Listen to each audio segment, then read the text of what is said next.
at the wrong house? Someone's living in there. There's AC. Okay, this is the wrong place. Stupid, man. We are headed to the Bellingham shop for the Thursday morning meeting. Now, the Bellingham shop has never gone above $200,000 in monthly revenue. We've gone really, really close many times, and we were actually one time $199,950. Like, we were $50 away from being at $200,000 in monthly revenue. I would really love for Marcus to be able to hit $200,000 before he moves down to start his own location in a few months. So it really just comes down to whether or not we hire more people and use that to be able to pull jobs forward and get the work done. This morning, though, is the morning meeting. We are going to go over the July 2022 financials for the location. And we're also this morning talking about starting your own business. Start making money, even if it's on the side, without an employer, and having something that you can do independently of a boss. And the reason for that is because, first and foremost, even if it's something small like $500 a month or $1,000 a month on the side, you start having multiple streams of income. And everyone always thinks multiple streams of income, like, oh, I'm gonna have like real estate, and I have multiple businesses, I'm gonna have like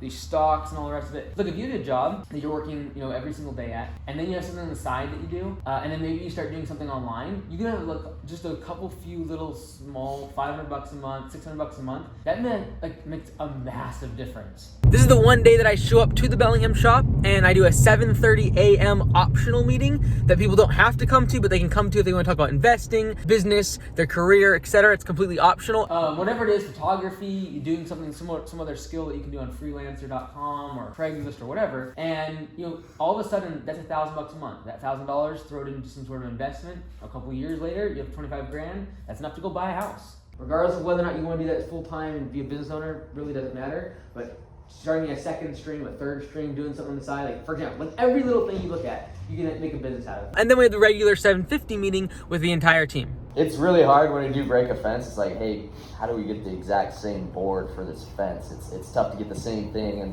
they all have certain stains on them and things of that nature. But you were able to go to a hardware store, you got those panels, you got a nail and some hammers, you got it fixed pretty much right away for them. So that was pretty quick, you got it fixed, so I really appreciate that.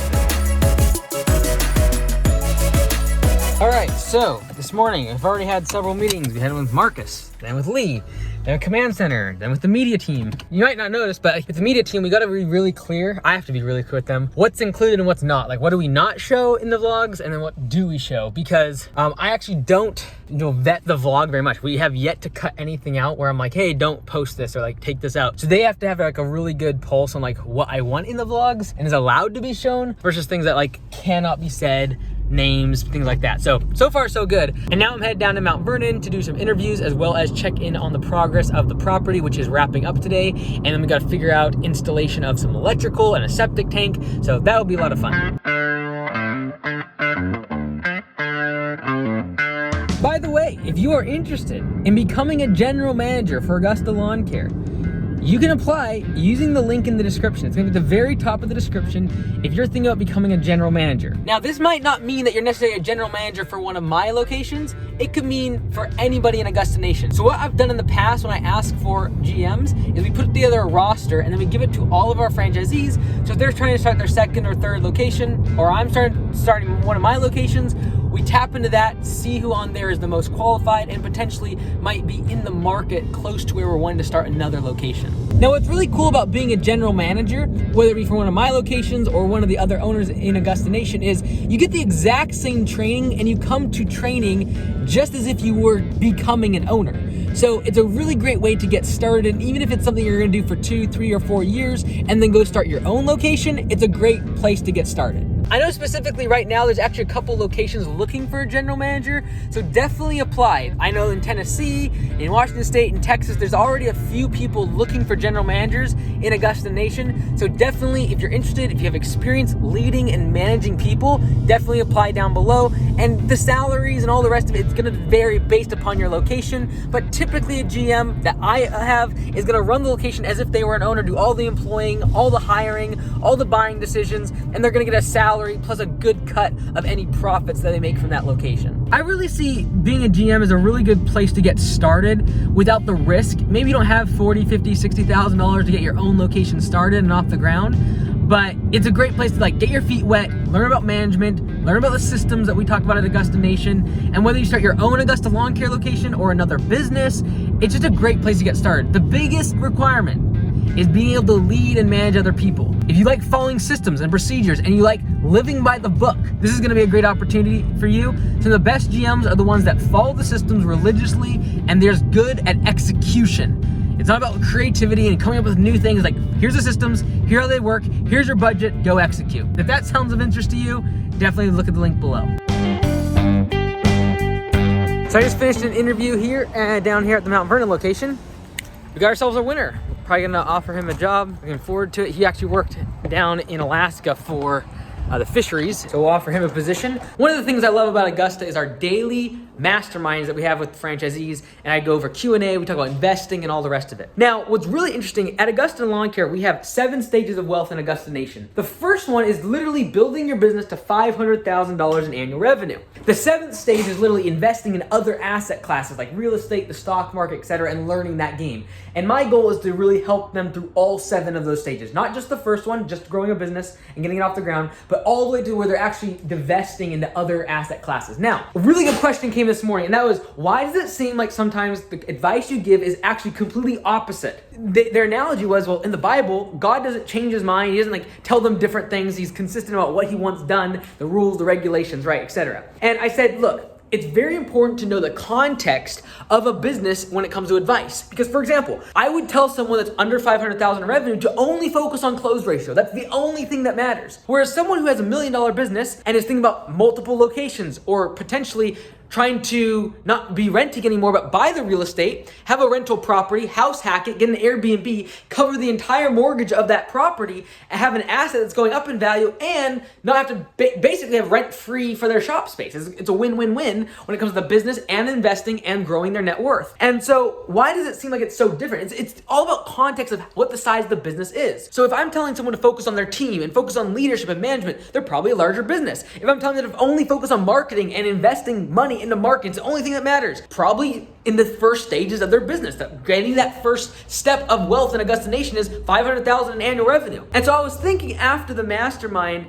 about their analogy when it came to the Bible, because they said, hey, things do not change throughout the Bible. And here's the deal. You could theoretically say that God changed his mind because in the Old Testament, he required the shedding of blood and killing goats and doves and cows every single time he came to church. It was like, kill the calf because you got to have an atonement for your sin. Blood has to cover your sins. And that did not change. However, you could say that God changed his mind because in the New Testament, he didn't require that anymore. He didn't require goats to be killed and sheep to be killed and you'll bring your sheep and get it killed and get blood on your hands.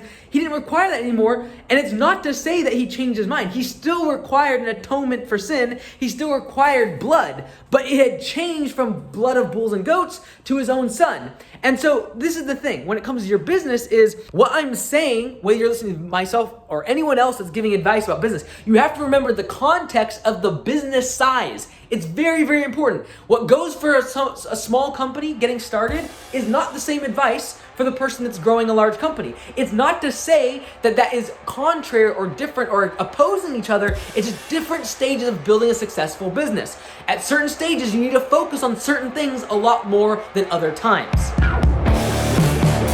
It is time for a public service announcement. Last month, July 2022, the media team, we did $67,000 in revenue. All right. Now, our expenses were $66,400. We made a whopping $660 in total profit for the entire month. Now, I do that on purpose. I run the media side of the business very much so in terms of the more money we make, the more money we spend and making the content better and hiring more people, etc. And we're making more tools available like lawncarebusinessforsale.com. It's going to be another tool for the industry. And so I spend all the money. However, we got to pay the bills, and yet I don't want to have a bunch of sponsors and people saying what I can and cannot say. Because some people would literally take what I just talked about with the Bible and be like, we don't want to have our content associated with that type of content. We want to have our product associated with that. You can't say that. And guess what? I'm not going to bend to what some sponsor wants me to talk about on my vlog. So, in order to do that, we're going to have to make some pay for the bill moments. Paying for the bills means that instead of me pitching things, I don't like to pitch it really. I like if you see value in it, if it's gonna help your business, I want you to buy it. I really believe that all the products I make are gonna help you. But I don't want to pitch them. So what we're going to do is Steven, with his magic editing abilities, is going to put a little ding, and then he's going to link up whenever I mention P4P software or landscapebusinesscourse.com or any of those other things. And that way it's not a pitch, and yet we still pay the bills. And those are the cows, and they seem happy. And we're just rolling up on the Mount Vernon location. It's looking good. Okay, so here's the problem. I do not have a key for this house. I don't have any of the keys. Liz has the keys. However, I'm supposed to be here today to let the guy that's supposed to set up the internet, he's supposed to come inside the house and set up the internet. I do not have a key. I don't know if I'm gonna have to break a window or what, but I think everything is locked. It should be locked. Oh, man. I do not want to drive 45 minutes back to Command Center just to get a key. This is ridiculous. We're gonna check all these windows and see if they're unlocked. I literally thought about crawling through the dog door, but the problem is this just goes into the mud room, and then this is locked. Stupid, man. All right, what's going on back here? We are compacting. I'm actually just in my car on my laptop, and because I just interviewed that guy and I want to go ahead and hire him, what's really cool is I can just go to what we call our dashboard and fill out this form, and then Command Center takes over from there. They're gonna make sure they get a DocuSign, sign all of their payroll documents, get them set up in QuickBooks, set up inside the CRM, and make sure everything is ready to roll so that way Monday they are already logged into their app and everything. So there's not a DocuSign with all the employment documents. It's really, really simple. I don't even know how to do it all, but I just filled out the form. They take care of it all. Boom, and just like that, your information has been submitted. 2 to 3 business days are required for full onboarding to be completed. Let's go. Gotta write out the final invoice here. 9,500. And then I just send a picture of that to Command Center and they take care of the QuickBooks. Let's go. As you might have figured out, I don't like really having paper. So receipts like this, I take a picture, I send it to Command Center, and then I scrunch it up. Bye-bye. Okay, so can't find a key. Nothing is unlocked. Can't break any of the windows. So I had to call and reschedule the internet. No internet for another week. But it's not a big problem. We don't have any renters, and we aren't moving until next week anyways for the shop. So it's okay. So this is the end result. We got our driveway 15 feet wide. Comes in all the way through here. It's been compacted and comes all the way back to the space back here where we're gonna park all the trucks, the trailers. And this is gonna be the future home of Augusta Lawn Care of Mount Vernon. Got the rental property over there. And next week, gonna be installing a fence as well as a tiny house for Airbnb. We should be able to make about $7,000 to $8,000 per month in revenue using the property, and the mortgage is $3,000, including taxes and insurance and all that fun stuff. Which insurance is a little bit more expensive here because I don't know if you can see, but there's an actual levee over there to the river, and we are in a flood zone. So flood zone, insurance, not a good combo. But that house, we should be able to rent out for at least $3,000, and then we should be able to get $3,000 a month on the Airbnb rental per month, and then this is probably worth at least $1,000 in terms of just shop space, being able to dump here, and we're gonna get a nice fence in here for privacy. It's gonna look great, and that's a really cool tree, by the way. Well, we better drive on it, make sure it's actually safe, you know. Test the waters. Gravel's done. Next week that fence will come in, so we won't actually be able to do this little loop that I'm about to do. This is where the tiny house will be. This is where all of the trucks, trailers, etc. will be. I'm just hoping I don't get stuck, because although this is compacted, it's still relatively thick, loose gravel. Let's go. I'm just in communication with the electrician because... At the light, turn right onto East Division Street. Interrupting me. I'm just in communication with the electrician because on the tiny house, I'm thinking about putting a hot tub in the back area. I think literally it'll increase the value per night by like 4. In half a mile, turn left onto North LaVenture Road. I think it'll increase the value of that Airbnb by like $40 to $50 a night. So if we can get like a $3,000 to $4,000 hot tub, small one, it's like a 2-person one. But because of that, we gotta increase the amperage of the wire from probably 50 to like an 80 amp wire and panel. So gotta get that done. All right, everyone seemed to really like the estimates that we did yesterday. We did a few of them. You can watch yesterday's vlog, but it's actually for a property management company we do a whole bunch of work for. Sounds like the backyard has not been cut. So this looks like a duplex. Oh wow, look at this, completely overgrown. I think it's vacant. This whole area needs to be knocked down. Oh yeah, look, this is completely overgrown. It seems like they're just kind of trying to do it as cheaply as possible. Am I at the wrong house? Oh no, it's just, oh, it's like a 4-plex. It's all connected. Okay, let's see what's in the backyard. We got some mowers. So it looks like the front yard was mowed. We didn't do it. Someone's living in there. There's AC. Okay, this is the wrong place. But he looks at the front yard, looks really good. Said the backyard is what it needed. Oh, I see. They're on the patio area. They want this cleaned up, completely overgrown. Let's look in the backyard. It's kind of a weird. Oh yeah, this is what they're talking about. Check this out. Okay, so we're gonna need to weed whack all of this. You got trees literally touching this house, but we're not doing this building. We're just doing this one. Okay, well, I gotta get back to that gate. Okay, let's see what's back here. Mercy. Okay, yeah, it's overgrown, all right. So yeah, it's a vacant house. Property management needs this cleaned up. Now that's one way to do weed barrier, just put an actual tarp. Mercy. Okay, so this is not very big at all, but you gotta knock all this down. Okay, it's pretty straightforward. I don't even need to make a video for the crew. This is very straightforward. Yeah, this will be easy. Gotta give them a price for cleaning this up, mowing all this, and then the front yard. Yeah, so all this needs to be done too. Okay.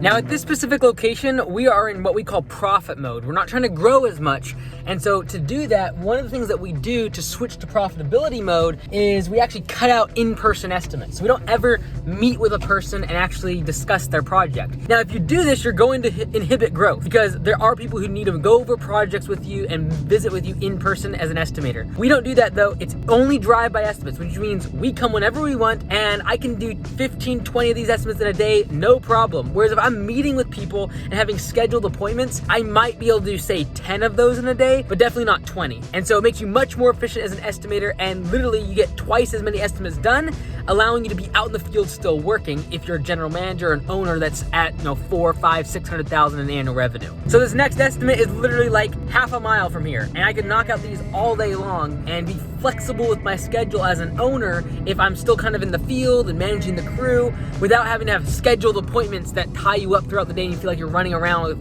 like a chicken without a head. Okay, so these properties, you gotta be careful on these ones because they want a property cleanup and then they're selling the house. You gotta be careful because you could do all this work and then they move out of town and guess what? You're not getting paid. I'm gonna require prepayment. They have to pay before the job even gets started because you gotta pull out all these weeds. Look at this. This is like crazy overgrown. All these flower beds gotta get cleaned up. So the goal here is they're gonna sell this house. We're gonna do a cleanup and then mow it until it sells. Well, if it sells in a week, because we make it look beautiful, I wanna make sure that invoice is paid prior to getting this work done. Very overgrown and mature weeds. Like this is literally like a lawn inside of the bed. These weeds, have been knocked down, but would have otherwise been 3 feet tall. We gotta make sure this is paid for prior to even touching this property. You gotta be very careful of houses that are going on the market or for sale, because if that person has no tie to the property in terms of the deed and they sign the deed over to someone else, guess what? You're not gonna be able to put any sort of claim on that house.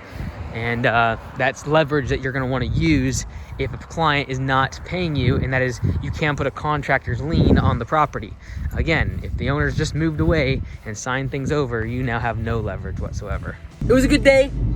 I still have a couple more meetings. lawncarewebdesign.com. We're rolling out a few things and working on some stuff. So have a meeting with them. And then I have an hour where I'm gonna work on my email, because then after that, 7 p.m., I have Lee coming over and we're gonna do an interview. So make sure you check that out. It's coming out this weekend and it should be interesting. Steven, I don't know if you want to use that with the interruption. At the next light, turn left.